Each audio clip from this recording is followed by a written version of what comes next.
আমি শখ করে ভিডিও বানাই, আসলে এটা একটা ডাহা মিথ্যা কথা। এই সোশ্যাল মিডিয়াতে কেউ আসলে শখ করে ভিডিও বানায় না, কেউ শখ করে ভিডিও আপলোড করে না। কারো প্রয়োজন ফেম, কারো প্রয়োজন টাকা।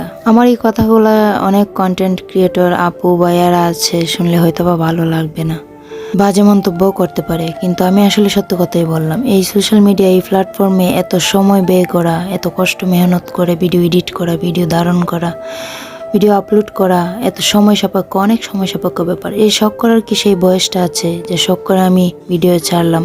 সবাই যার যার ব্যক্তিগত জীবনে ব্যস্ত, কর্মব্যস্ত। সবাই এই সোশ্যাল মিডিয়াতে টাকার জন্য আর নয়তো বা ফেমের জন্য ভিডিও আপলোড করে। ফেম পাইলেই তো মানুষ টাকা পাবে, আর ফেম পরিচিতি বাড়লেই তো মানুষ কাজ পাবে, সেটাই তো স্বাভাবিক বিষয়, তাই না? তো এই সোশ্যাল মিডিয়াতে আমিও শখ করে ভিডিও আপলোড করি না।